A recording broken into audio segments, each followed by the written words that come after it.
Wow, this is extremely overwhelming. A huge thank you to all of you for inviting me here today and wish you all a very happy Independence Day.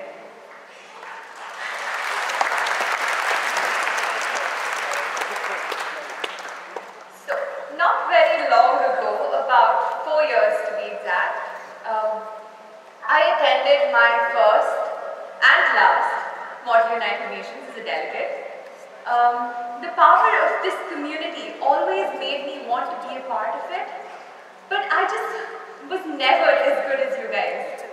And clearly, I hope to be inspired by all of you today with your amazing skills. So speaking here especially is an honor and literally something I never imagined, and I hope with whatever little time I have, I leave you all with something really to think about to change. After the really overwhelming introduction by Josefa, I have realized that most of my speech has been taken away. So this is going to be shorter and you guys don't have to listen to me for too long.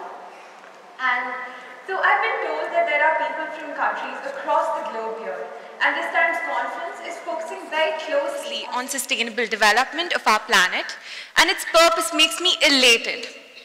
The exposure and the understanding that you all are receiving is going to be an extremely amazing opportunity, because I, at that age, never had the exposure to the sustainability development goals. I didn't even know what they meant. And I think this is the best way to start out as a young change maker. My parents taught me that if you are born with a silver spoon, a steel spoon, or even a plastic spoon, you are born with a privilege, and hence you are responsible. And your responsibility is to scoop up that privilege and give it to someone else who doesn't have it. I was extremely triggered by the water crisis that our country faced in the year 2015. It was one of India's most pressing issues, and it still is today. So before I continue, I'd like to ask all of you a very simple question. Have any of you ever wondered how much water you use on a daily basis? Has anyone ever wondered that? Put your hands up.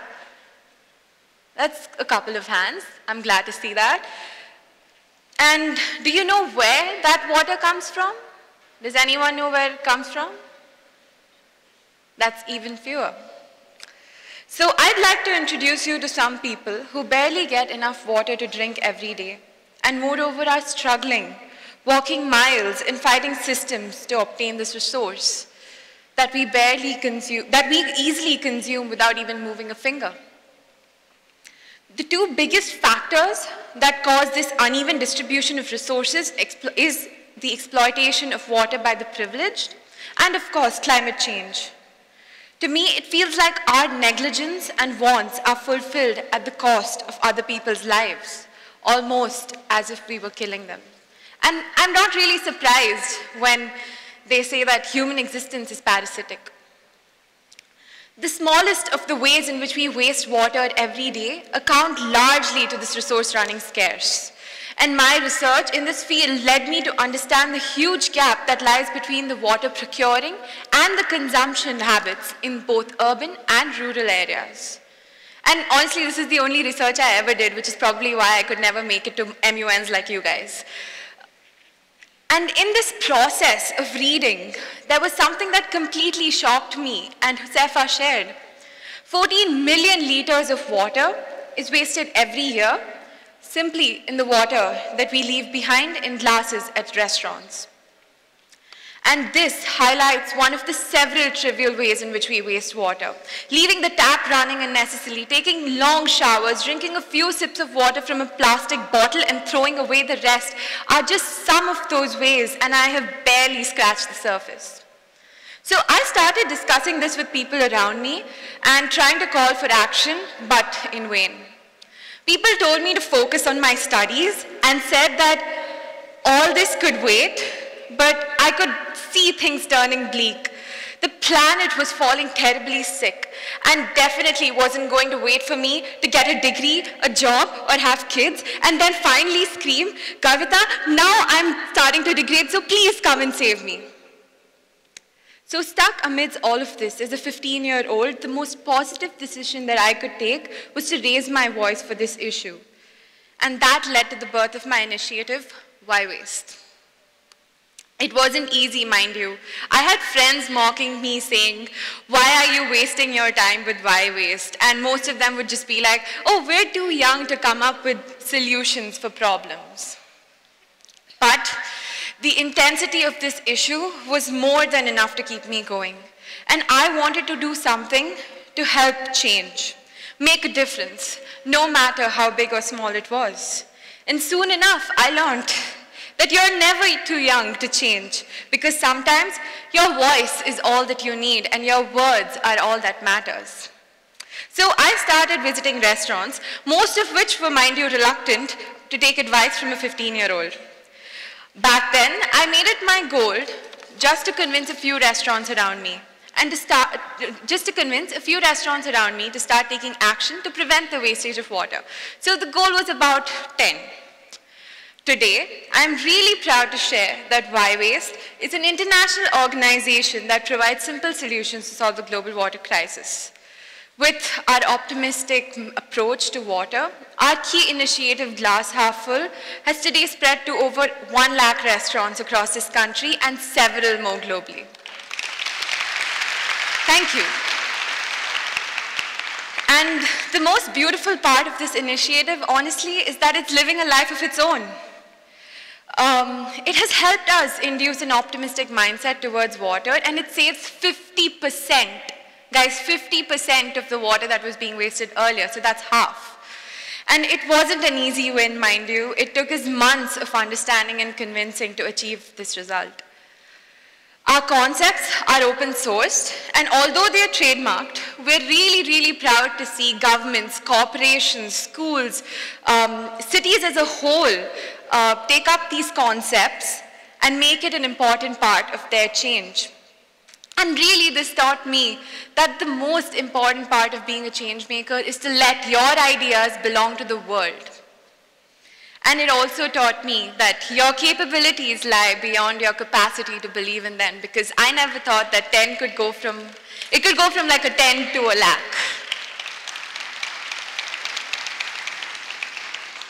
And of course, all of this would have been impossible without the army of waterpreneurs. That's what I like to call them, waterpreneurs, beside me. It is beautiful and overwhelming for me how the team, this is a very small part of my amazing team, has really come together to so selflessly work for a better world. And they inspire me, honestly. And together, we have been able to save 4 million liters of water from being wasted and impacted 2 million lives. And this number is growing every day. So thanks to these efforts, I was lucky enough to be exposed to and have had the opportunity to be a fellow at some phenomenal organizations from across the globe, including Facebook, Ashoka, Kids' Rights, Global Changemakers, Change.org, and IKEA Foundation, to name a few. And on this journey, I met and interacted with young people from every corner of the world, working on aspects of the sustainability development goals and problems that I never even knew existed. And I'd love to share the story of 2 of these young people really quickly. Isabel, just 16 years old, from Brazil, who is empowering girls of color from backward communities to come out, find a voice, get the education that they need to move forward in life, and really step up. And the most fascinating thing that she has done is help girls almost a decade older than her get job placements. And I really have no idea how she does it. We all need to learn from her. And second, Matt, now 22, who hails from an immigrant family to the United States, started the March for Our Lives movement to fight against gun violence. He risks his life every single day, speaking up for victims and their families. And I've barely scratched the surface talking about the amount of brilliant work and movements being led by youth. However, this is not enough. The SDGs are too many and too vast for a small chunk of population to be fighting for. The community of change makers is very small. People say that change is the only constant. But I think now this world is in the constant need of change makers. With this thought, every single day, as I grew as a change maker, I began empathizing more with problems around me. And even though I had the passion and zeal and I wanted to solve each and every one of them, I knew I couldn't do it alone. Inspired by the ideology of everyone a change maker, I launched Lead Young at Schools, an initiative aimed at empowering young students to take up problems that they are passionate about. And we do this by telling them stories of other young people from around the world who are just like them, who come from places just like they have, and inspire them and motivate them to really break stereotypes and overcome adversities to do their bit to change the world. It highlights the fact that it doesn't matter where you come from, who you are, or how old you are, or even what you do. If you have a solution to a problem, you have to implant it now. And I'm really, really happy to share that this initiative has reached over 600 schools across the country and impacted 2.5 million students. And I'm really looking forward to all of you taking this to your schools.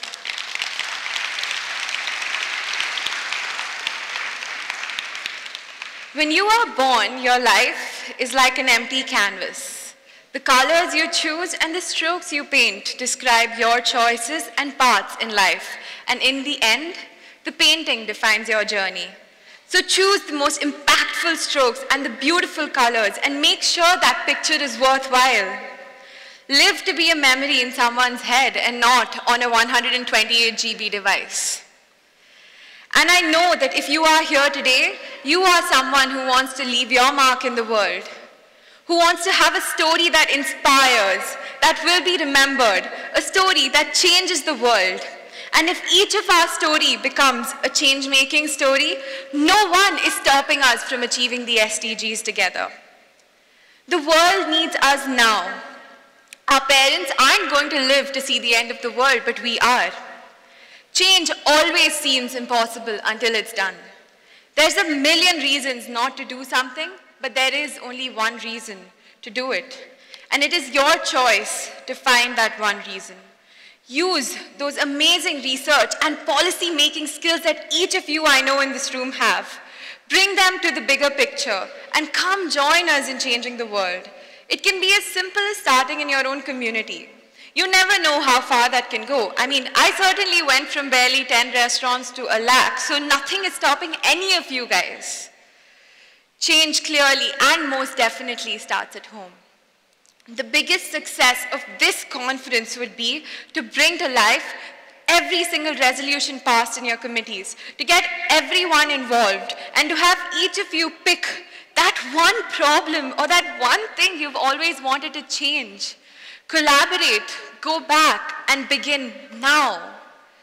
Let's be the Gen S. The energy here assures me that we are building the future. The power and magnitude of impact and influence a young activist brings to this world only makes me understand that if one young person is able to turn this world upside down all by themselves, it looks to me that all the youth of this world together can really turn the world the right side up. Thank you, friends. It was an absolute honor to be here. And before I end, I would like to leave you with a quote that I absolutely live by. If everyone is a change maker, there is no way that a problem can outrun a solution. We are the youth. We have the ideas. We have the potential. No one listened to us, but now they don't have a choice because that's how strong our voices are, and they just get stronger if we get together. Once again, thank you very much for inviting me here. It was an absolute honor to speak in front of all of you, and I wish you all tons of luck for the next 3 days of your conference and future journeys of change ahead. Thank you so much.